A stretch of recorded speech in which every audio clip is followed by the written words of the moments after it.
राधे प्रणाम करत ही। जैसे कि भैया आप सब जानते हुए हैं, हम अपने मायके आए ही। मायके मेरे शादी है भैया जी का। तो कल मायन और हवन रहन है, ओके ब्लॉक आप सबका दिखाएंगे होए पड़ गए होए। तो भैया हरे आज जैसे कि जान ले बारात जाए, तो अबे बारात के टाइम ना भया, तैयारी ना भया है। देखें हम तैयार ना भई, मतलब ऐसे नहीं। तो शाम की अच्छे से फिर तैयार व्यार होके भैया बारात जाए, पूरा रस्म आपका मिले भैया हरे। अगर मतलब वीडियो अच्छा लागे, हमारा ब्लॉग अच्छा लागे तो हम कमेंट में ज़रूर बताइए भैया हरे। बारात की तैयारी होती है, चले हमारे ब्लॉग में मिलें। धन्यवाद।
सीधा कर ले भैया। हाँ लड़की को पता तो होगा कब सुनते हैं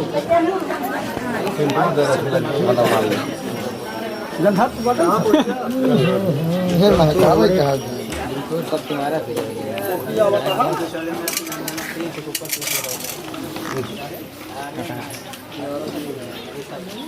हमें आगे हमें देख रहे हैं साइड में आइए तो हाँ भैया ऐसे देखा भैया इधर देखा सामने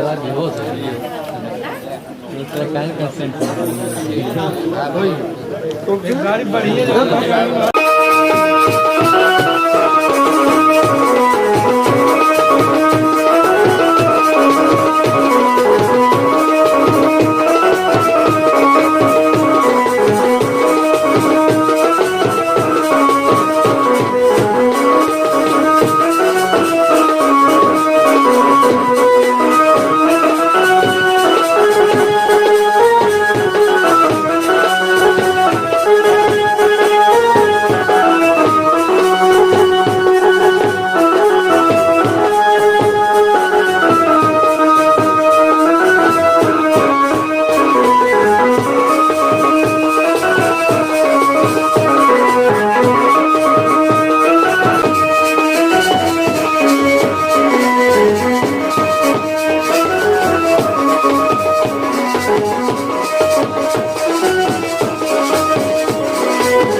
तो